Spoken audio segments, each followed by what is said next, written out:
Episode 77 of Strange Brow Radio. I'm your host, Tobe Johnson, and here we go again. Our guest today, OTO magician, Wren Collier, and the topic of sex magic. So, time to go to bed, children, and maybe adults too, for different reasons. We go into some wild territory, but you got to do it, so listener discretion advised. First, don't cover your ears for this. Our sponsor, Feral by Erin at Etsy.com. Alchemy sound devices and crone stones. You got to see a crone stone. You can't just find these anywhere. You got to go to Feral by Erin, E-R-Y-N. Hope you all are having a good summer, and it can be better if you shop at Etsy and find Feral by Erin, E-R-Y-N. Okay, in a moment, let me tell you more about Wren Collier. We'll be right back.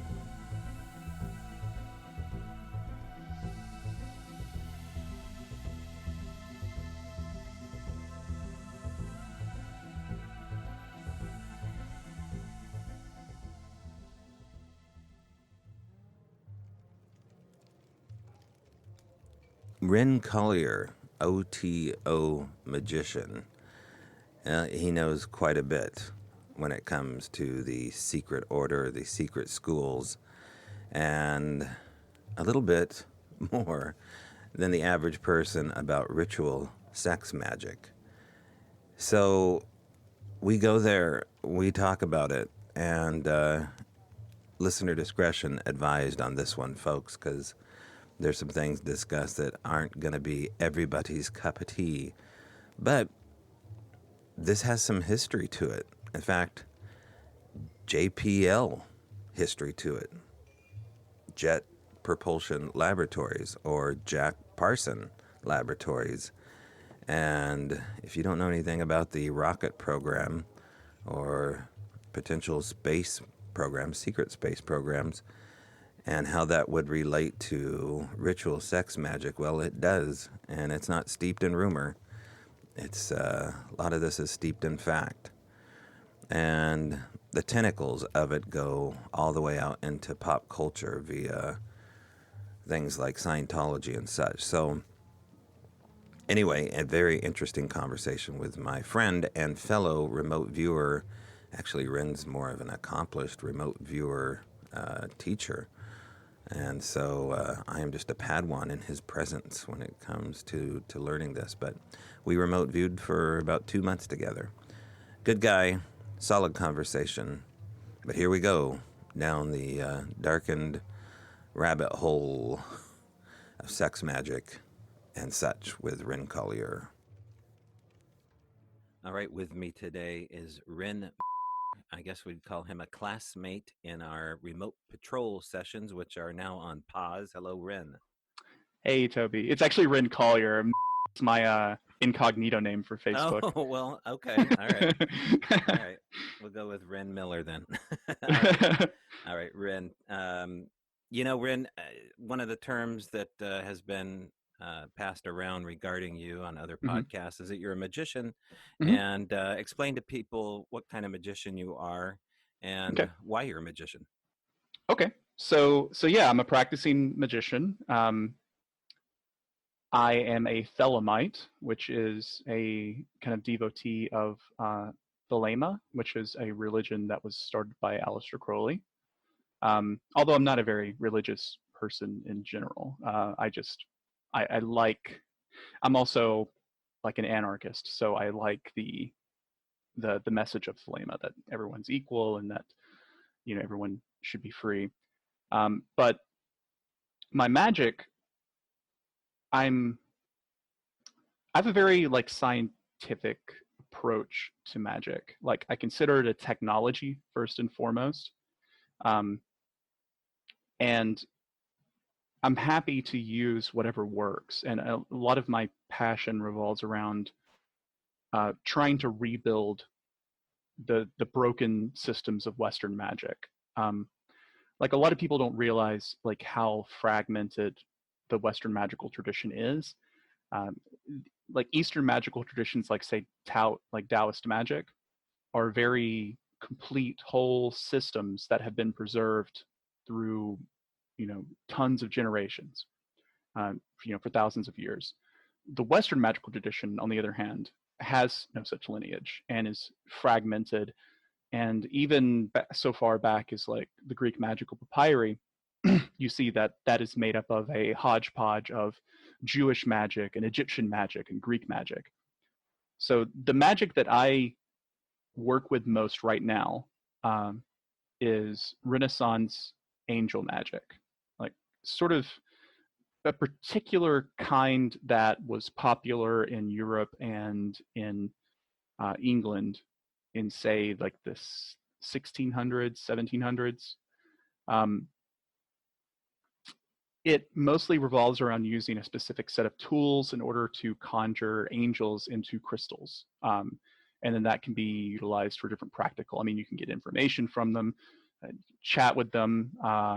You can ask them to do things for you, and different angels have different sort of stations and abilities to carry out things in the physical world. Um, Are these angels that people would recognize, like Raphael or Michael, things like that? Or are these yeah, angels of a different realm, different nature? no, literally the angels people are mostly familiar with. Yeah, so you have the four archangels: Michael, Raphael, Gabriel, and Uriel, and then you have angels of the planets. So like the angel of Mars, the angel of Saturn, Cassiel, the angel of Jupiter, Zadkiel, and a lot of this derives from Heinrich Cornelius Agrippa's 3 books of occult philosophy. Like that's sort of my textbook that I work from. In addition to Francis Barrett's The Magus, which the Magus itself is mostly just plagiarized, like Agrippa, along with some stuff from like Agrippa's 4th book, which is by pseudo Agrippa because people aren't really sure if Agrippa wrote the 4th book or not, or somebody just using his name. But yeah, I mean, but this is kind of just the current magical system that I have been working with the most over the past couple of years. Because it was really only over the past three years or so that my magical practice has become more serious and less just dabbling. Because I got initiated into the Ordo Templi Orientis up here, and part of the OTO's program up here is a ritual, like a ritual magic workshop evening every Tuesday night that's run by Scott Stenwick. And he has sort of become my mentor. And Scott's main focus in his magical tradition is Enochian magic, which if people are familiar with like the sort of Enochian system of John Dee, it Enochian is sort of another variant of like British angel magic. It uses a different set of angels that people wouldn't be familiar with, but the system I use is more akin to the spirits that like are documented by Agrippa. So let's talk a little bit about your knowledge of the angel hierarchy, because that's Mhm. interesting to me. I think it'd be interesting to the audience. As far as this hierarchy is concerned, it's almost like a regiment, uh, like you would look at in the military. Is that my understanding, that there is a pecking order, a ranking system? Yeah, I sort of see it almost as like a governance, right? Because I have a very Neoplatonic view of reality, and this ties into my magical work. Like, if you imagine that at some point, beyond everything, you have this unknowable mind of God, right? In which it's this completely unknowable, undifferentiated thing, and it filters out through, and we use the planets as sort of a model here, right? Now, I don't think there is literally an angel of Mars, right? Like of the physical planet Mars, but Mars is sort of like let's say it's like the metaphor for this, right? So as the mind of God filters down through these other spheres, so the moon, Mars, Saturn, Jupiter, Venus, Mercury, the sun, you have different occult virtues or qualities that are associated with those different planets. Like Mars is associated with warfare and strife, and also like male physical power. Jupiter is associated with rulership and wealth. Mercury is associated with not only business but learning and magic. The sun is all about warmth and kindness, and the moon is about like manifestation or whatever. So anyway, the angels or the spirits of these different spheres are sort of like governors. They direct these energies and sort of dole them out into what we experience as the physical world. Okay. But And we're thinking just so we're mhm, clear, you're talking symbolically, not symbolically, yeah. okay. So you don't Yeah. believe in the literal interpretation of there being governance over Mars by an angelic host. Yeah. Exactly. Yeah. This is more of like a symbology rather than there being like, literally an angel of Mars. It's like a useful symbological model for understanding like how creation filters down from, sort of the Ein Sof, the unknowable mind of God, into what we experience as day-to-day life. Um, and each of these spheres has, an archangel that governs it, and under that archangel there are there's an intelligence for each planet, and there's a spirit or a demon for each planet. The intelligence is sort of like the mind of that energy, and the demon or spirit is sort of like the action of it. So in the conjurations we'll do at the lodge in our group working and in my own private practice, it's a process of conjuring the archangel who rules over a sphere, um, and then conjuring the intelligence of that sphere using the authority of the archangel, and then conjuring the demon or the spirit of the sphere using the authority vested in you by the intelligence. It's like a lot of spirit like conjuration magic works like this. It's a lot of like different levels of authority, because you see the same thing in, like, let's say like demon conjuration or goetia, in which you, like, if you conjure a spirit and they don't show up, you're supposed to petition their their ruler, right? Because every demon has somebody that's above him, right? So you literally call, like, speak to the manager, and, Right. and you say, hey, like, where's your boy? I need him to do something for me. If he doesn't show up, I'm gonna, you need to punish him. And it's like this continuing like escalation of appeal. One interesting thing is that with demonic work, when you're working with chthonic spirits, a lot of the time it's start at the bottom and work up, right? Start at the lowest level you can and then work up to, presidents and the dukes and finally the kings if you have to. um, with angels it's almost the exact opposite, because a lot of times you're working down. You're starting with the archangel and then you're working down sort of these Mm. layers. I don't know, I never thought about it like that, but just talking about it on the Right. show. Right. Is there now? So we've moved away from symbolism to what Mm-hmm. I feel is an actual being. Are we? Mm-hmm. Is that what we're doing? We're now moving into, the physical state of contacting a being. Oh yeah. These angels that I'm speaking of, and demons and stuff, they're real in the sense that, like, you can call them up and talk to them. Now, physically real, I don't know. Like, I don't subscribe to the psychological model that they're, all parts of the human brain, or they're different archetypes of the human personality or something. I think that they are spirits that have agency and have minds of their own and have their own wants and desires and sort of motivations. Um, and that's something people have to be aware of when they work with these spirits, or they conjure them and talk to them. Is that's the problem a lot of UFO contactees run into, right? When they start getting high on their own supply and they listen to the spirits, and the spirits are telling them, oh, you're the chosen one, we've got a Right. message for mankind and we need you to spread it and stuff, and they just eat it up. And Mm. my thing is, you never believe a spirit's BS, like, that's asking for trouble. Okay, so of course, I'm going to go back to the screw tape letters with C.S. Lewis, where he Hmm. talks about the mind of a demon trying to persuade the mind of man, Hmm. and how to basically stroke their ego, Yeah. more or less Hmm. to trick them.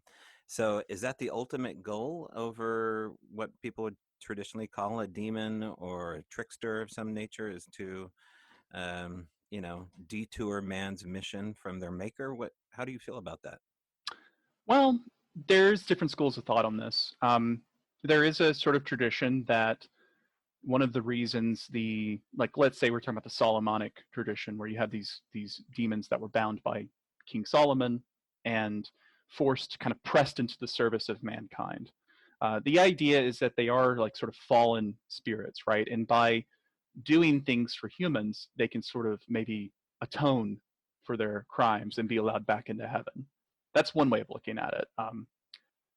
I'm not necessarily I don't necessarily believe that strongly in that mythology, so that doesn't necessarily speak to me that much. Um, I think they're like anybody.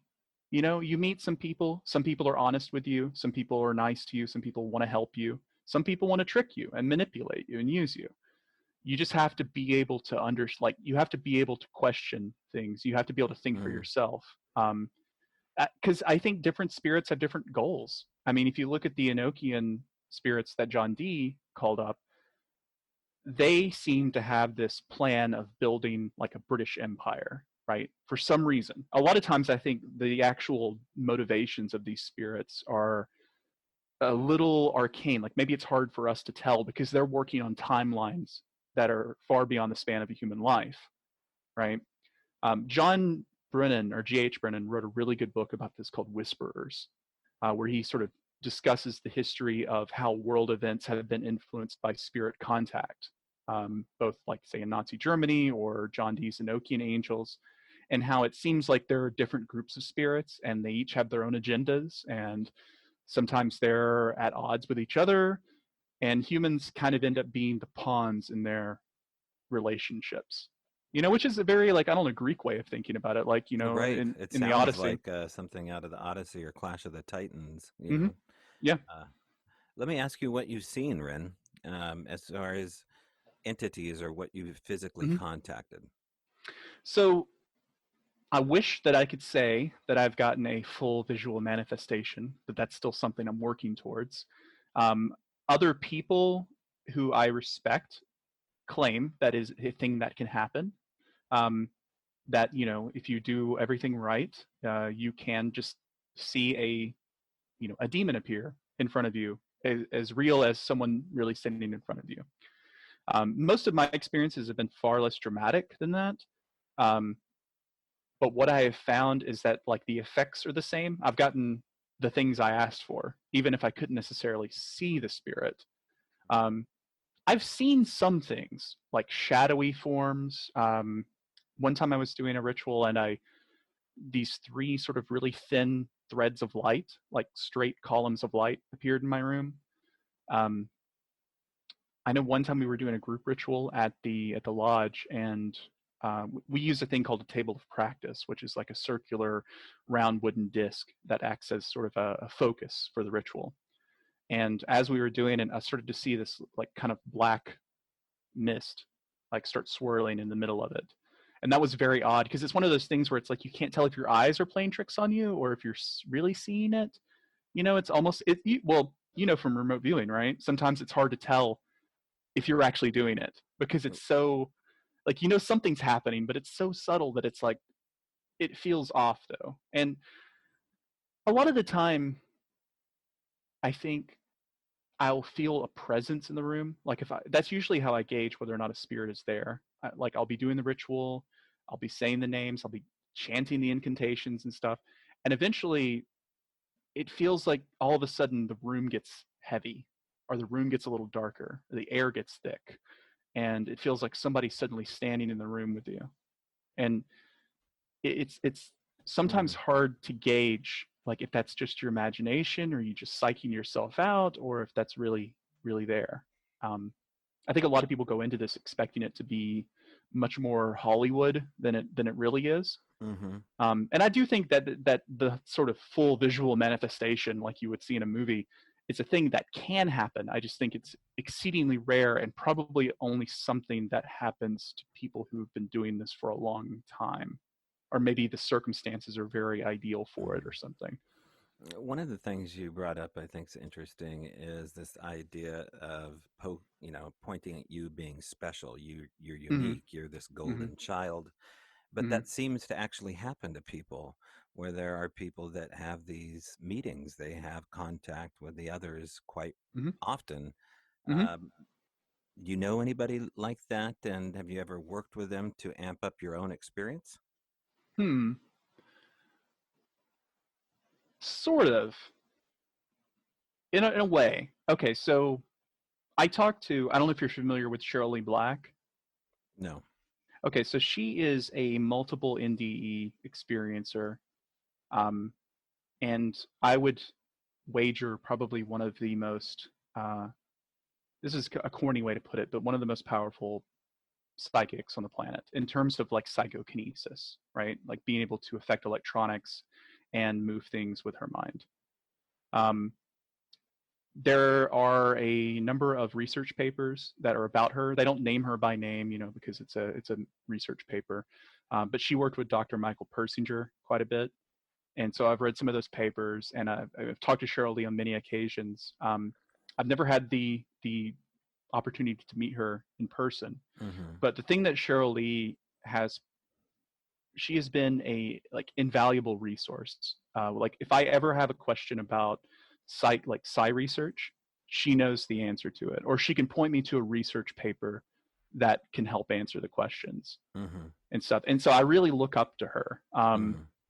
You know, she's just a very sweet lady, a very humble lady, and I really value being able to like talk to her occasionally. Mm-hmm. You know, um, and I mean her, but I don't know how much it's affected my own practice. I guess like on the other hand, you know, I'm in contact a lot with my mentor Scott at the OTO Lodge, who is, you know, taught me more about doing magic and working with spirits in the last year and a half than I had learned in 10 years of just reading books, you know, actually like going out and doing it and having someone in person, right, that knows a lot about this stuff that can really guide you through it. It is really super nice. And the nice thing is that like someone like Scott and someone like Cheryl Lee, they don't think of themselves as leaders or chosen ones or anything like that. Like Scott constantly asks me to question anything he says. And Mm-hmm. if I ever if I ever argue with him about something or I have a different idea on it, he never tells me, well, you're wrong, or like, you know, my idea is the only way it works or whatever. You know, he's very open to other opinions, and Mm-hmm. which is very refreshing because I feel like there's a lot of big egos in the occult, Mm-hmm. and it's annoying sometimes. Well, you're super intuitive. I mean, just working with you the past couple months via a video connection, I see Mm-hmm. how easily you lock into something to me I look at as extremely difficult. And, being a passive remote viewer, Mm-hmm. I don't feel like I excel at. I'm always surprised if I hit the target. And most Mm-hmm. people listening to this won't really know the jargon. But Mm-hmm. as someone who is an intuitive, someone that has these unique abilities, who already has taught remote viewing, have you been approached to help out with an active case? And can you talk about that? I haven't. Well, first of all, don't sell yourself short, because I promise you, I have almost the same feelings about it that you do. I'm always surprised when I actually hit the target, and there is a lot of nervousness that I have going into it, right? Mm-hmm. Thinking that this is never going to work, or I'm not going to be able to do it. And Well, honestly, like the sessions that we've done together, our group, like everyone is hitting on something in the target. So I definitely think all of you are uniquely good at remote viewing. Um, but well, we have a pretty good teacher too. She's pretty yeah, cool yeah, about the whole thing, so it helps. yeah. But I am perpetually shocked at anything I do that matches a target, and it always surprises me, even though Hmm. I know how real everything you and I are talking about Hmm. is. When it strikes in the face of you, and we can Hmm. switch up gears here real quick and digress on this, are you perpetually shocked at the supernatural when it presents itself, even though you're steeped in to rituals and communicating with angels? Does it still reach the fleshly side of Wren and you're blown away? Honestly, have you ever read The Invisibles? No. Okay, there's a part where this guy is doing a ritual, and one of the main characters, King Mob, appears because of the ritual, and King Mob says something like, and I'm paraphrasing here, "It's always surprising when it works, isn't it?" And that's how I really feel. Like Yeah. it never ceases to make me feel like childlike joy when it actually Mm-hmm. works, and it Mm-hmm. works more than it doesn't work, which is always also a pleasant surprise, Mm-hmm. Like, and sometimes it doesn't work. Sometimes you do a ritual and it's a bust, and whatever you ask for doesn't Mm-hmm. happen, or you're way off target on your remote Mm-hmm. viewing. It happens. It's not a, and I think that's why a lot of people get hung up on, especially like skeptics. Mm-hmm. It's like it's not we can study it scientifically, but it's not a science, right? Like, it's not 100% reliable. It can't be replicated on command in a laboratory. But yeah, it's always a Mm-hmm. joy when you see it happen. It But never ceases to you be called it a surprising. tech, which I thought was an interesting term to title magic. So Yeah. this tech, can it be upgraded and amplified like you'd get a reboot on your phone? Does it Hmm. have a system update? Have you locked into how to update your magic? I do think, yeah, it is a technology, even if it's not 100% reliable. But I don't know, neither is your car or your computer. Um, I think that the way that it improves is through more people doing magic, and sharing notes with each other, what works, what doesn't work.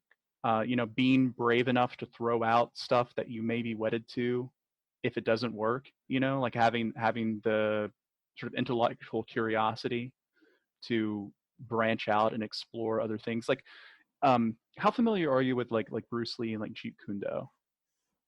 Well, very limited. Of course, I know Bruce Lee, but I don't know anything beyond his talent.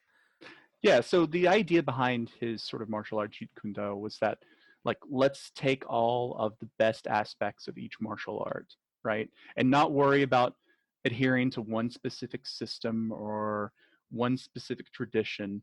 Like, let's take what works and leave what doesn't.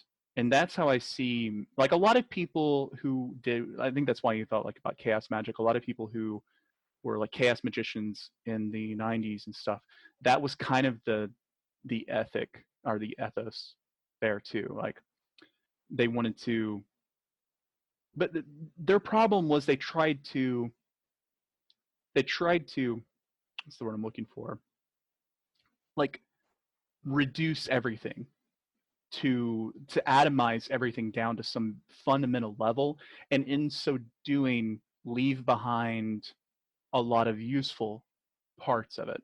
Like, the really, this is a silly example, but a lot of the famous chaos magician thing, I can't remember which book it's in, but the idea is that anything, you can conjure anything. You can just make up something and conjure it. You can conjure Superman, or you can conjure a cat riding a skateboard.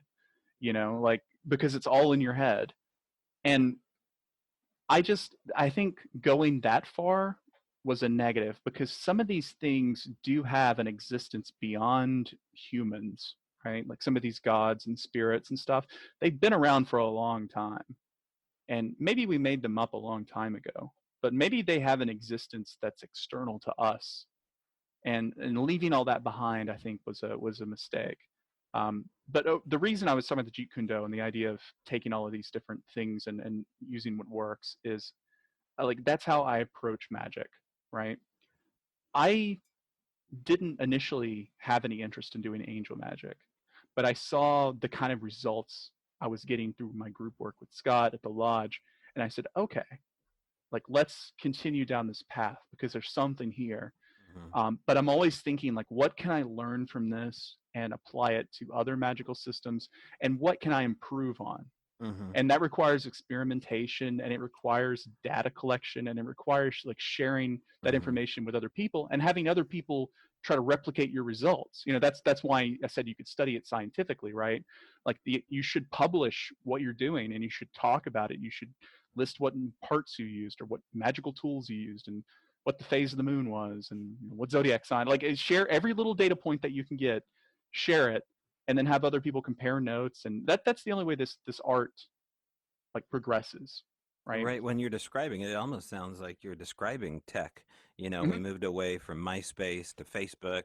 It was Hmm. sleeker. It sounds like you're describing some, type of social media app that catches on and is Yeah. easier to access. Yeah, and in general, I have a more pragmatic view of magic than I think a lot of people do. A lot of people, for well, not a lot of people, for some people, magic is a spirituality. It's almost like a religion, and to me, it's not. It is a system of interacting with the world around me on a paracausal basis. Like, um, so for me, I'm not wedded to any one particular god or set of spirits. I don't do devotional stuff, to spirits. I have exactly one altar. Um, I some people really get into, I don't want to say they're worshiping spirits, but just like I just can't do that. I don't want to supplicate myself to anything. So wait, you've never been tempted to point your compass towards one specific? I do. And well, there is one specific entity, and that's the one I have the altar for. And I can't really say much more than that. But I will say that she has been quite good to me and has repaid the respect that Mm-hmm. I've been showing her. Um, but I also don't necessarily devote myself to it. Mm-hmm. Like a lot of traditions are very devotional in nature, and I've never been able to get down with that. Mm-hmm. Um, but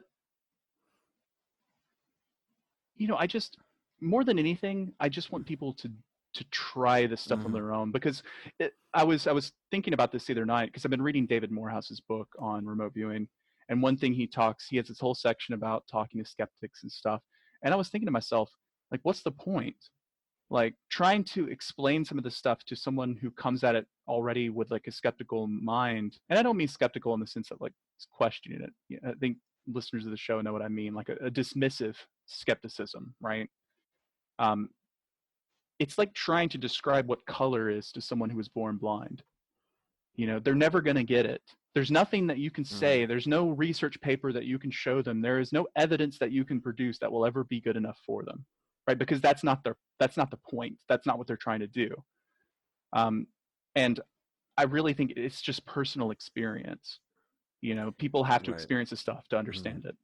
Well, people that peek down this rabbit hole with Hmm. you, let's say someone like me takes a look down this rabbit hole, I imagine I'm going to see similar things and experience similar things that Hmm. you're experiencing. Now, maybe I interpret it differently, but Hmm. uh, as far as looking down the world of cryptozoology and Hmm. experiencing the supernatural nature of that, Hmm. I don't know too many cryptozoologists who peer down the rabbit hole and honestly say there's nothing here supernatural going on.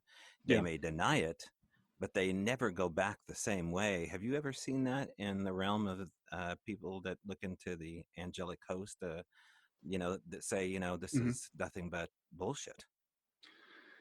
I think some people look at it, like I mentioned the psychological model earlier. Some people look at, say, and this is partially because of Crowley, because when he did his version of the Lemegeton's Goetia with Mathers, he has this whole foreword where he says the goetic demons are simply parts of the human brain, like they're parts of the human personality, and that is total BS. And Crowley knew it was BS. I still don't know why he wrote that.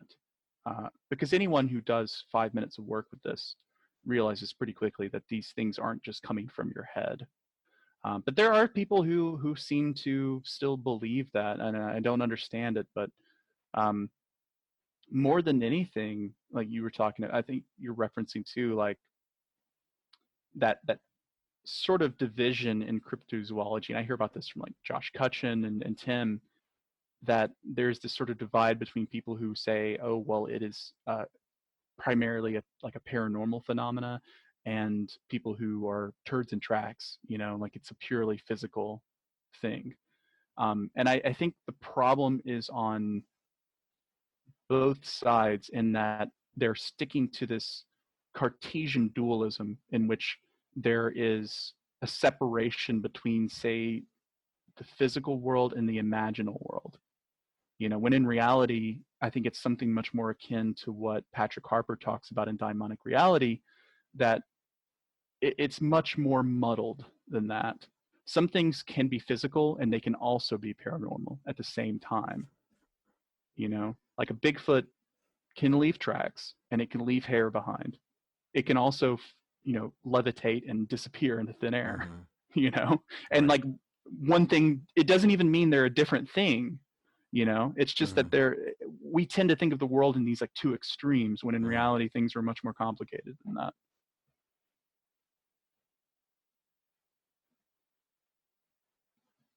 No, I can't hear you, Toby. I think you. Oh, can you hear me now? Yeah, I can hear you now. Okay. Let's talk a little bit about Aleister Crowley regarding Okay. did you say he was a mentor?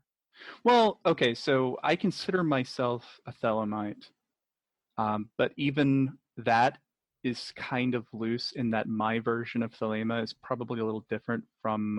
I know it's different from some Thelemites, but Crowley founded Thelema. The basic idea of Thelema, and people have probably heard this in other places, but there's just one law, and the law is, "Do what thou wilt shall be the whole of the law. Love is the law, love under will." And a lot of people look at that as, well, that's just an excuse to act however you want, do whatever you want. And I don't know, maybe Crowley meant it like that. But for me, it is more a statement about how people should be free to live how they want to live. People should be free to pursue their dreams. People should be free to think what they want to think and move how they want to move and love who they want to love. It doesn't mean that you should abuse other people, because abusing other people takes away their right to do that. It sounds like my discussion with a professor that I had that was a member of the Temple of Satan. The only problem was with him is that he believed in a creator, which I think doesn't nearly jive with the Temple of Satan. But would it be similar to someone who's a Satanist? I think LaVey got a lot of his ideas from Crowley, from the Book of the Law, that whole "do what thou wilt" thing. I guess it depends on what kind of Satanism you're talking about. If you're talking about the Satanism as like rebellion against Christianity, basically. I know there's also Satanists who are atheists, and they just like, it's like a weird kind of libertarianism. Right, like hardcore liberal mindset, right? Like they Yeah. pack their political views deeply into it. I suppose it's similar. I have like kind of a more, the problem I have with a lot of, I guess, Satanists and libertarians is that it tends to devolve into solipsism. Like, I'm the only person who matters. Like, only my desires matter. I'm not beholden to anybody. I can do whatever I want, and only the strong, should survive. Right. And I don't jive with that at all, because I'm very much a lefty. Like, I'm like an anarcho-syndicalist. Like, I want everyone to like have equality. I want everyone to be free to like live the life they want to live. Right. Free from state control, free from state violence, but also like in a way that we mutually benefit each other. Like communities where we take care of, and that's been the nice thing about this whole COVID thing, is that you see a lot of people coming together and taking care of each other, and not worrying about the government taking care of them, but just taking care of each other and their communities. Right. Maybe not their fellow man, because none of them have masks on, but yeah, they're definitely taking care of themselves. Why did Crowley have such a bad rap? I mean, most of what you will bring up regarding him has a tagline of, thought of the most evil man in the world, the great beast. So where did it go wrong? Or do you battle with parts of him that you can't, justify? I do. I mean, Crowley is a complicated figure. I think the Book of the Law is a genuinely channeled, beautiful piece of literature. I think his writing, it's a really short thing that he did called Liber Oz. It's basically like a statement of human rights. I think is really great. It's kind of makes up the basis of how I see the world. But he's a complicated figure in that he's also not that there's anything wrong with doing drugs. I've done plenty of them, but he was an addict and abused drugs quite severely. He abused people. He manipulated people. He would do sex magic with women who weren't aware of what he was doing, which I find incredibly gross. Right. And there were a lot of things that Crowley, nobody's perfect. Like I don't consider Crowley like a prophet or even a very good person. Now I just named the episode Crowley. Nobody's perfect. yeah. He's a person, but it's like it's kind of one of those things, right? Like I think Roman Polanski's a scumbag. But Rosemary's Baby is still one of my favorite movies of all time. Oh, or The Pianist, right? That's beautiful. Yeah, I know. I sense the battle, right? I mean, Tom Cruise is another guy. We all battle with risky business. We've lost Tom Cruise to Scientology, but don't get me started on that. But no, so this is a very interesting conversation because here he wrote a book that you spoke highly of. You felt like it was channeled inspiration of beauty. And yet the fleshly world, his humanness, corrupted his message. Is that what you believe? It's not so much it corrupted his message. It's just that the let's call them the secret chiefs. They kind of picked a guy whose ego was going to get in the way of bringing about the world that they wanted to bring about. Crowley founded, or he didn't found the OTO. He took over the OTO and made it into his own thing. And the OTO, fell apart. It was kicked out of Europe during the rise of the Nazis, and in the U.S., there was still the Agape Lodge, where a lot of people are familiar with, like Jack Parsons and L. Ron Hubbard, and those guys were all in that lodge. In a lot of ways, Agape Lodge was kind of a precursor to the free love hippie movement. It was a lot of sex, drugs, and rock and roll, not a lot of spiritual development. And well, let's explain to people the term agape. Agape is just it's Greek for love. And a lot of times you'll see Thelemites say 93 to each other, like they'll start their letters like 93s or 93, 93, 93. The number 93 in like Greek Iosophy, or I think I'm pronouncing that wrong, but whatever. Like gematria, like the number, like how you take letters and turn them into numbers. The Greek word for will is thelema. The Greek word for love is agape. And if you translate both of those to numbers, they both equal 93. And so it illuminates a relationship between the two things, like love and will are sort of the same thing. But yeah, Agape Lodge itself was an OTO lodge in, I believe, Pasadena, California. Yeah, I think it was in Pasadena, and it was most famous because it was the lodge that rockets, kind of the father of modern rocketry, Jack Parsons, ended up joining. And there's a television show about this called Strange Angel that was on CBS All Access, I think, that I really enjoyed. It's a bit silly. It's a bit, it's made for TV, so it kind of takes liberties with certain aspects of the story. But I still kind of liked it. It still kind of captures the sense of like what it is to actually go to a lodge and see a Gnostic mass performed. Although everyone in the TV show is way sexier and younger than anyone who is going to an OTO lodge these days. They're all super hot. Yeah. Regarding Jack Parsons, it's such an interesting story. I only know a little bit of it, and I know that when you think of rockets and Jack Parsons, I mean, you shouldn't think of magic. You shouldn't think of these other things he was involved with. So describe a little bit, if you know, for the audience, who he was and how he's connected to all this. Yeah, and yet before every single rocket test, Jack Parsons would do the invocation to Pan to prepare for it. Jack Parsons is a really cool figure. He's, again, a complicated figure, like Crowley. We'll get into that in just a moment, but he he was mainly just a nerd that really enjoyed science fiction, and I think was looking for a world that didn't quite exist in the one that he grew up in sort of this kind of upper middle class, white Pasadena, California kind of community in the 1930s. Yeah, it'd be the 1940s. And so Parsons, I think he gets introduced to someone from Agape Lodge via like a science fiction book club or something, and he ends up starting to go. Him and his wife Helen Parsons, they both start going together, and fairly quickly, Parsons ends up ousting the existing body master there, Wilfred Talbot Smith.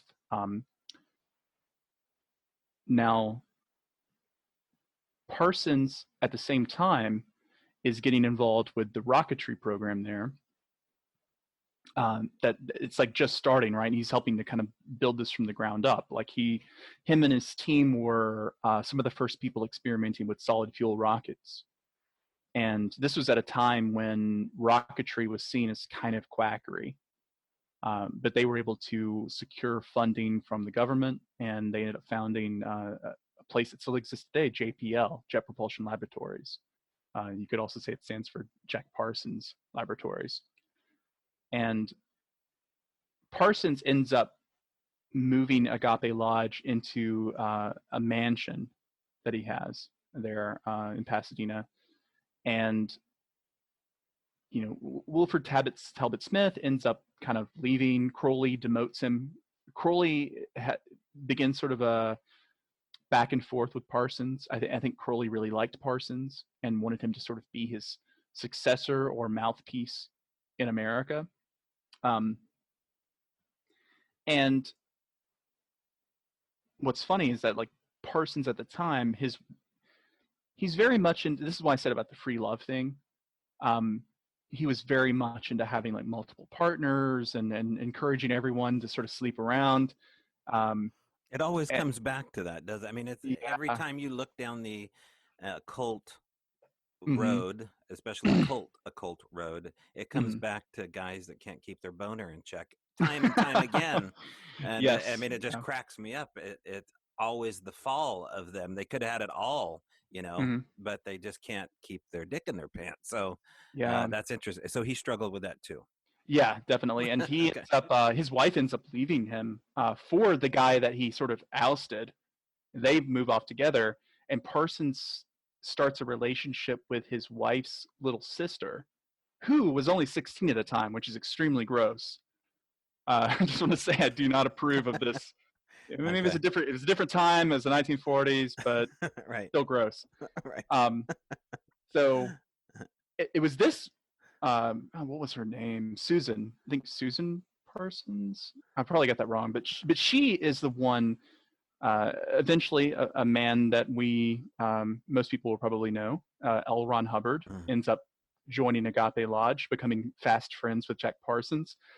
Interestingly enough, Crowley hated L. Ron Hubbard and told Parsons that L. Ron Hubbard was a huckster and that he was scamming him and that he should stay away. He should stay away from him. But and in Scientology, excuse me if I'm wrong here, Wren, but don't they have a term OT? I mean, they have some of the same jargon that you've mentioning within their sphere of understanding how to go in debt and buy their books. Like you have to be OT1, OT2, and so on. It's I think it stands for different things, but we have to remember that I think Hubbard learned a lot about how to sort of create a religious organization from the time he spent in the OTO. Probably picked up some ideas from it in sort of the mythology that he started to create. And honestly, this may be kind of a hot take, and I'm not a Scientologist, but I think that it's possible that L. Ron Hubbard did channel some legitimate stuff. He just interpreted it through his own like sort of science fiction, writer worldview, right? But a lot of the stuff he talks about is very similar to like Gnostic thought, like the idea of archons and spirits being trapped on Earth and everything. It's not that strange. I mean, he sees it through this like 1950s like space opera lens, but it's not all that different from other kind of mythologies around the world. But anyways, Parsons and Hubbard become fast friends, and they start doing like sex magic rituals together, which, from what I can tell, mainly involves them like jerking off together while like powering up talismans and stuff. I mean, I could be wrong There's about better that. ways to open a wormhole, boys. Yeah. You don't have to do it. I mean, a lot of technically the OTO is a solar phallic sex cult. Okay. Now I can say from first experience, there's not a lot of sex cult going on at the OTO Lodge, but in theory, at least Crowley described it that way. And sexual magic is something that apparently is a big deal. But Crowley got most of that sex magic stuff from like P.B. Randolph and the Hermetic Brotherhood of Light, and so he stole a lot of that stuff. Sex magic is something that I'm not really that experienced with, and it's not has never really interested me that much. But I know a lot of people are really into it. Okay, so I'm reading up on Parsons here while we're talking Mm-hmm. here, and he has a really tragic ending to his life. Explain what Mm-hmm. you know about how Jack Parsons died and maybe what he was attempting to do, because his last dying words were, Mm-hmm. "I wasn't done." So what Yeah, wasn't he done doing, and explain how he died. yeah. So Parsons, him and Hubbard eventually end up doing this ritual out in the desert, meant to incarnate one of the Thelemic goddesses is Babylon. She's sort of the red goddess, sort of a representation of the divine feminine. And they were trying to do this ritual out in the desert to conjure Babylon and like into human form. Uh, when they got back from the desert, Marjorie Cameron, a redheaded lady, was waiting on their doorstep, and she became a lover of Parsons. Eventually, Parsons' ex-wife's uh, sister, that I mentioned Parsons had started a relationship with, her and Hubbard start a relationship, and Hubbard eventually ends up convincing Jack Parsons to lend him this enormous sum of money so that he can do this whole like kind of scam involving him like buying yachts in Florida and like sailing them to California and like selling them in California to make a profit. He of course takes all the money Jack Parsons gives him and just runs off and disappears and buys a yacht. Um, Parsons ended up suing him.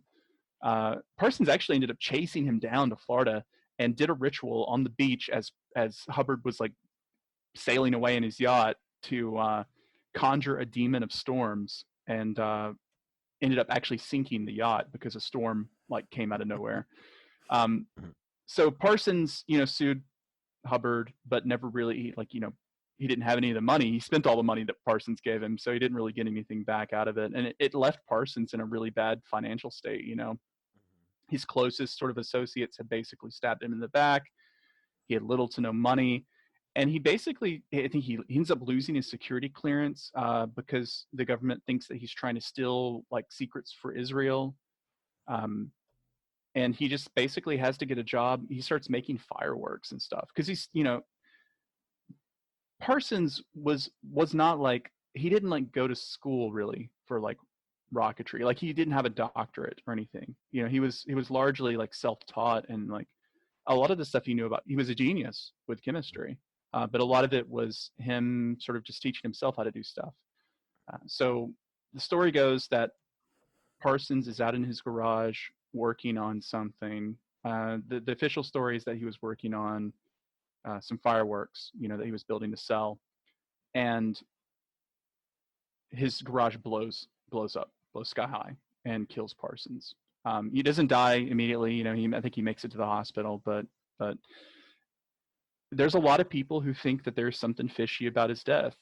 Um, I know Nick Redfern talks in I think in Final Events, he mentions this, that there's this theory that Parsons was assassinated, or that he was killed by the guy. I mean, I don't really have one opinion on it, one way or the other, because I really don't know.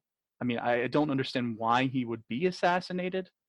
Um, there's also theories that he was working on some kind of like a homunculus, or that he was like trying to create some kind of, he was doing something like a cultish that blew up, like doing alchemy or something, but I don't really Right. know. I mean, it seems like time and time again, you go back to, uh, explosions in the Mojave Desert that ripped Hmm. a hole in space and time, and hence we Yeah. have all these UFO sightings. Hmm. Is that what you believe? I mean, I'm really not sure on that. I think it's a very cool idea. I, I don't.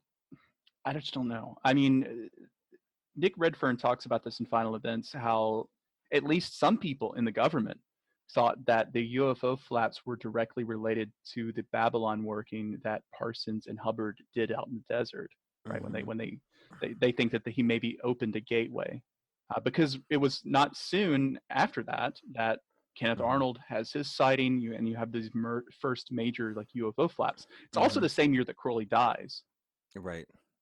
and yeah, I mean it's totally possible.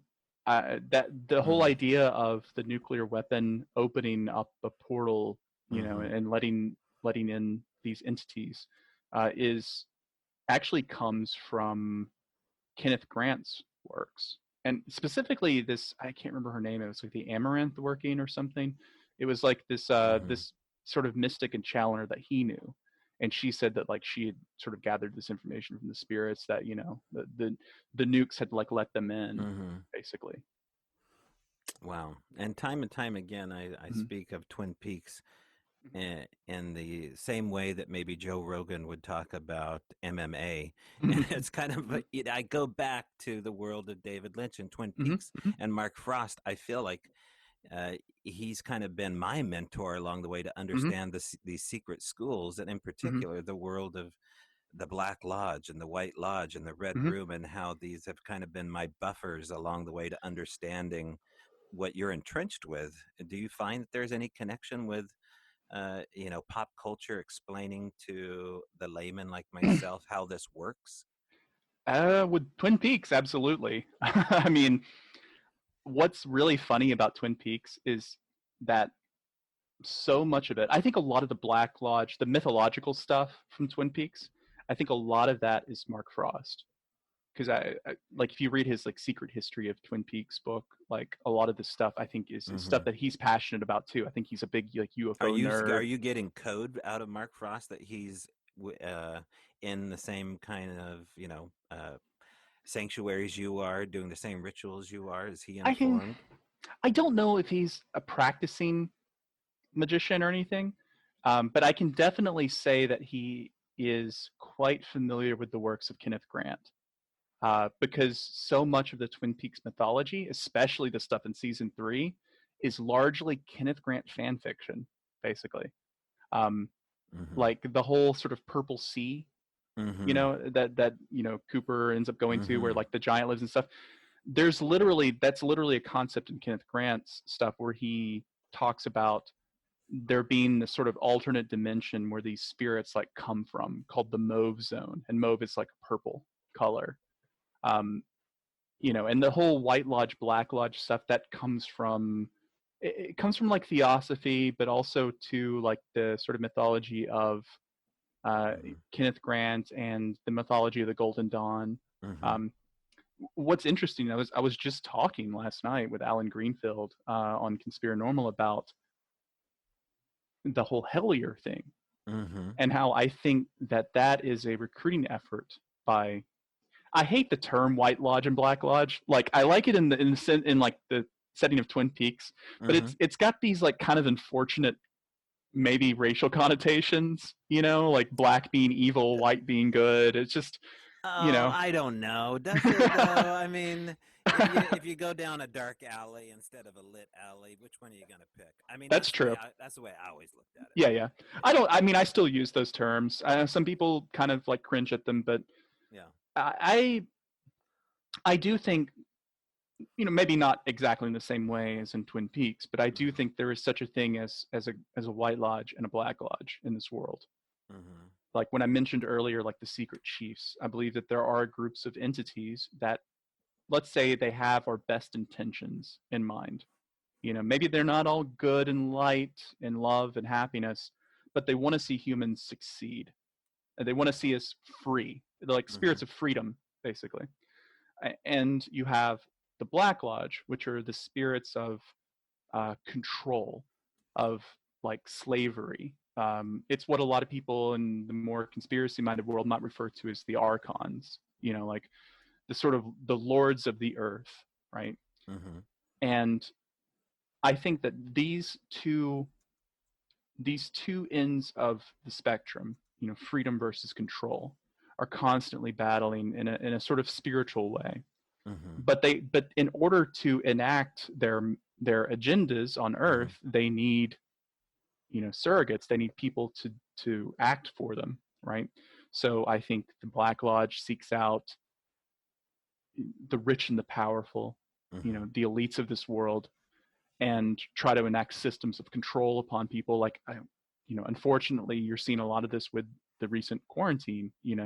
What's the first thing that happens? A massive wealth transfer to the richest people in this country. Yeah, sure, people get a $1,200 check, but that's scraps compared to the money that just flowed upward in the last month. And I think like that is like the Black Lodge working. I don't Mm-hmm. necessarily think it's like a little demon on some guy's shoulder, on Jeff Mm-hmm. Bezos' shoulder, like whispering into his ear or anything. But it's more of like it's Mm-hmm. more of like an influence. And I think the problem is in the last 50 years, let's say, the old mystery schools like Masonry and even the OTO, Mm-hmm. they've all failed to create a new generation of people uh, to be on the side of the White Lodge, like the Mm-hmm. Bookhouse Boys in Twin Peaks. Right. I'm so glad you know all this. That's awesome.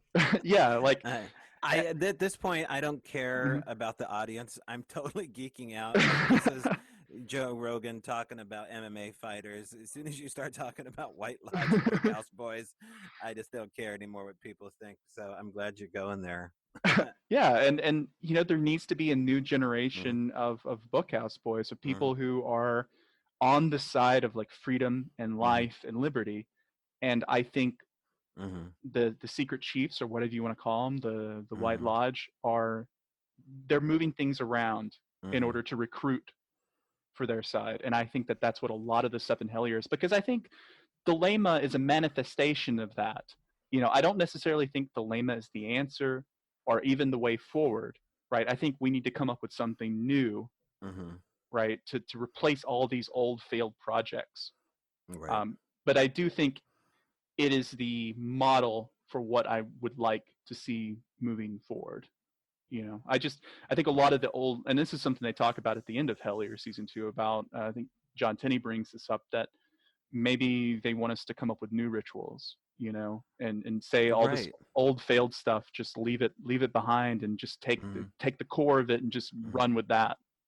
I mean, one of the things they talk about in Hellier Mm-hmm. is something that I've wondered myself, being involved with the Al Moon Lab and working with Timothy and working with Alex Whitcomb and working with you, quite frankly, and Mm-hmm. Michelle, and even Aaron, is that are we taking part? Are we conducting a ritual to Mm-hmm. do something that we are unaware of? Is walking, Mm-hmm. out at night amongst Mm-hmm. the grand Doug firs with the owls above us. Is Mm-hmm. this a form of ritual? And Mm-hmm. they get into that, but they also Mm-hmm. get into, and this is where we'll kind of put a cap on our interview here, is talking about Pan. You've mentioned this a couple Mm-hmm. times, and Mm-hmm. it's approached us here at the house, and it also approached them, and it came Mm-hmm. back to Cernunnos and Mm-hmm. Baphomet, Mm-hmm. a horned, hoofed god man. And Mm-hmm. that's not necessarily a comfortable place for most people to end up when they're just out looking for Bigfoot. But Yep. yeah, it's shocking. It's Mm-hmm. absolutely shocking to have that kind of interrupt you and say, "Oh, but what about Pan? Why Mm. Pan? What is your instinct about that?" Pan is interesting because Pan has a real association with, in mythology, with Jupiter or Mm-hmm. Jove. This, uh, I sort of see Pan as, let's say, a representation of freedom. Okay, like representation of freedom in a joyful revelry sense. But there's sex magic there too, because Yeah, yeah, Cernunnos got a big old heart on, and yes, it's not the yeah. most, I mean, it's just an Hmm. obvious trait of Cernunnos. Is it also a trait of Pan and Baphomet that they are kind of revelry sex gods Yeah, as yeah. well? In particular, Baphomet is like if you look at Baphomet, Baphomet has breasts, right, as well as this penis that's like shaped like a caduceus.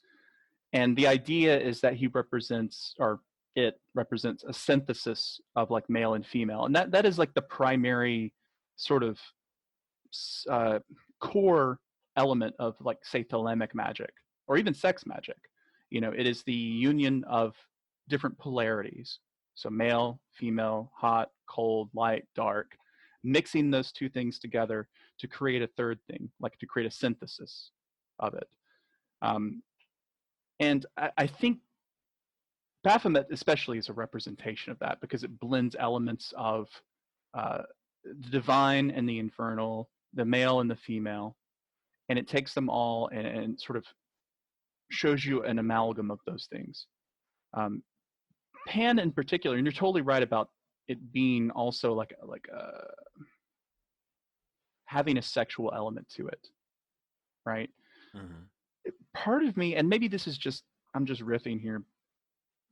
Part of me wonders if it isn't a call for like a return to nature, like a return to maybe a deeper connection with the land. I know, especially in British psychic questing stuff, which I think has a lot of parallels with Hellier. A lot of it is about landscape magic, about reforging a relationship to your local environment, to the hills and valleys and stuff, and realizing that those places have spirits of their own. Like uh, your river isn't just water. Your river has a name and it has an Mm-hmm. intelligence behind it. And a mountain isn't just rocks piled up. It isn't just earth. Mm-hmm. Mountains have spirits. I think a lot of other cultures get this, but it is a thing that modern Western culture has completely forgotten. And I think maybe the the image of Pan coming back and synchronistically appearing for all these different groups of people is maybe a call to remember that about where Mm-hmm. we live. So it's more of a fertility symbol towards the land as far as Hmm. providing a relationship between man and the created. Yeah, yeah, like reminding us Mm-hmm. that we we live on a we live on a planet that right now is existing in a sort of precarious manner, right? Like I know different people have different opinions on climate change, whether or not it is caused by humans, whether or not it's not. Um, People have different opinions about whether or not it's even real or happening. Uh, I will say that a lot of people talk about, like, we're destroying the planet. Like, no, we're not destroying the planet. The planet's going to be fine. We're destroying our ability to live on the planet comfortably, you know, like, and I Well, think that this was is, that was a really good quote. I've never heard anybody explain it that way. Say mhm. that again, so that sinks into people. Yeah. So we're not destroying the planet. Mm-hmm. There's nothing we could do to destroy this planet. It's going to exist Mm-hmm. regardless of whether or not we can live on it or not, because it existed for millions of years before we Mm-hmm. evolved, and it will exist for millions of years after the last human dies. Mm-hmm. Um, what we're doing to it is destroying our ability to live on it. Mm-hmm. Um, and a lot of this is in the service of enriching a very small group of people, right? It's like we're tearing up our house to serve the interests of like Mm-hmm. one particular small group of people. Mm-hmm. And I think we've got to like take that back, you know. But what you're describing, Ren, is almost like they're conducting a ritual of wealth transfer. I mean, all Mm-hmm. these moves, all these pawns being played out and taken down to Mm-hmm. to play this cosmic chess match Mm-hmm. sounds like we're involved in a ritual. This is all by design. They have moves that they're making. They press on the gas, they press on the Hmm. brake, they press on the gas some more. Hmm. Is that what you think is going on? Well, like Billy Shakespeare said, all the world's a play, or all the Mm-hmm. world's a stage, and we're the players. Mm-hmm. I do think that we're. I mean, I think that's a description of history in general, Mm-hmm. right? But it's There so is. hard for people to believe that because Mhm. they think of themselves as free agents. Yeah, yeah. It's. I think you've got to realize that the way you think, the things you believe, none of this comes from you. I mean, it comes from your experiences, right? But those experiences are also filtered through your culture and what you see on TV and stuff. Like people, um, I get very conspiratorial when it comes to this because I think that 50. I don't think the MK Ultra program like ever ended really, and like 50 years of MK Ultra have really smoothed over the brains of a lot of Americans. And I think people don't realize like school curriculums, for example. When I was in school, I never learned anything about capital or labor or like the labor movement, for instance. And then I go read now. I go read all these stories about Pinkertons like firing upon strikers and like who are striking in coal mines and like all this crazy violence that happened at the beginning of the century. And most people don't even know this stuff because it isn't taught in schools because schools are teaching you a very specific history, and people tend to not realize how the way they see the world is like filtered through that, you know. And there's no easy answer to that other than just read a lot. Read opinions that don't agree with you, and read Right. things that interest you. And you really have to have like a broad view of things. But history is a narrative. History is a fiction. It belongs to the victors, and history is co-opted by many groups to fit their agendas. To describe what you think about the current global pandemic as far as us Hmm. being in this very liminal state. There's Hmm. a lot of conjecture involved with how a liminal state will affect the Hmm. supernatural in general. It Hmm. seems like a time of invocation to the supernatural when you're in it. I've experienced it myself. Hmm. I believe you have as well. So, do you think that we're in the midst of something close to like I don't know, a worldwide mass sighting of some kind that will present itself? I've thought about this in the past week or so, because if we are, a lot of people like ourselves have said this about liminality and have said that UFO flaps precede these sort of big world events and this type of stuff like Jung talks about in his book about flying saucers.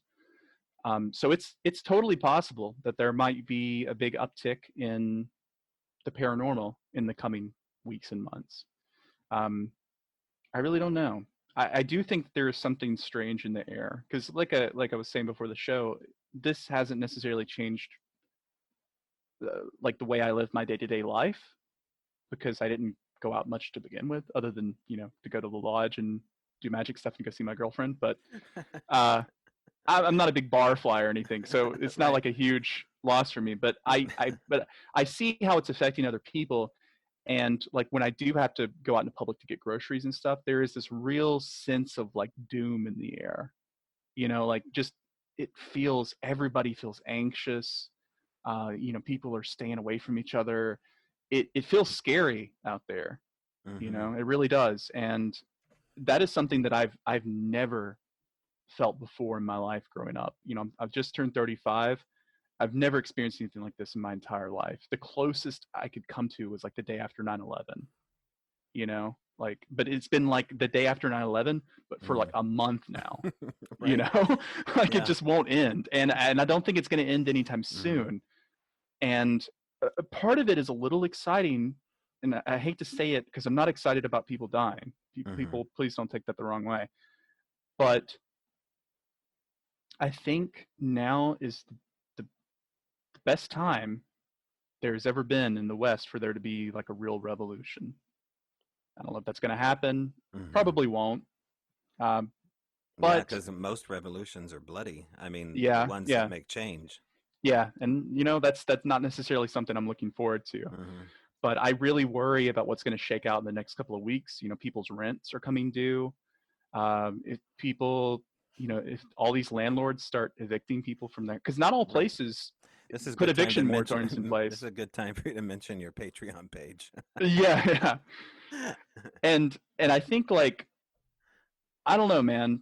I read a lot of lefty stuff, so I'm more familiar with this than most people. But maybe people should go look up to what happened to the landlords after Mao took over in China, because it wasn't pretty. The landlords did not get a great end of the No, stick and in they're this one. still not. I mean, there's ordinances coming down in certain states and cities where Hmm. the Hmm. landlords have been hung out to dry.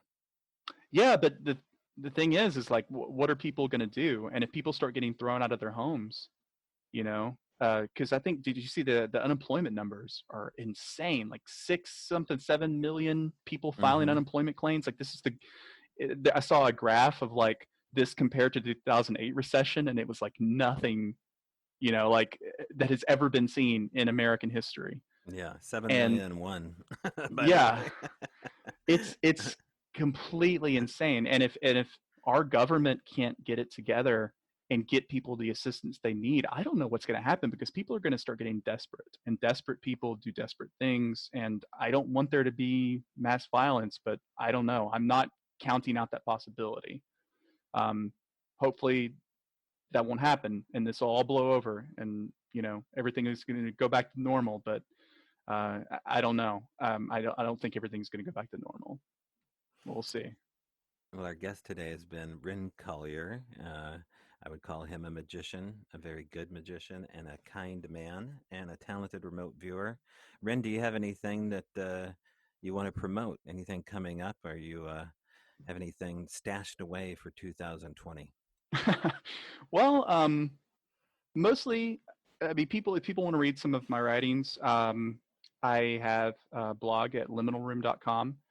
It's not updated super frequently, but I do have some things in there people might enjoy. I also have a list of like different podcasts and stuff I've been on. People want to listen to me more. I'm on Twitter at liminalbird. People want to listen to that, or go check me out there. And I also run a Discord server with some friends that is largely themed around the occult. And I think I've built a pretty solid occult community with a lot of really helpful, knowledgeable people. So if people would like uh, an invite to that, feel free to hit me up on Twitter, or send me an email. My contact info is on my blog. Perfect. And people can find you almost on once a month on Where Did the Road Go? You're quite Yeah. the player there too. So, hey, Hmm. thanks for coming on and talking to me, Ren. Yeah. Thanks for inviting me, Toby. It was fun. Yeah, you bet. All right, man. Be safe out there. You too. Have a good night. Well, when it comes to ritual sex magic, I don't think I could have picked a better person to go into the details with it. I really appreciate Rin coming on and talking about it openly and honestly. And yeah, there's a giggle factor with this, but as I said, steep in historical fact and historical lore, but a lot of fact in there too when it comes especially to Crowley and Jack Parsons. Dig into the world and the life of Jack Parsons. That deserves its own 2 hour episode for sure. Okay, so this week I'll be headed down to the Al Moon Lab area. I guarantee you I'll be recording, and I'll come back hopefully with some more goodies. Thanks to everybody who's ordered the book. Again, it's $3. Download it. It's all yours once you do. That's at patreon.com/Strange Brow Radio, and it will give you all the content you want for $3 a month. A lot of goodies on there. And so check that out. And thanks again for subscribing, sharing, and checking out the new content that we have on YouTube with our strange strolls. One of the things I'm going to be doing this weekend is rolling a lot of nighttime footage. and making sure I secure the capabilities of this Canon for better nighttime quality footage for the next Strange Stroll. Until next time, my folks, I'm out of here, and I will see you in the trees.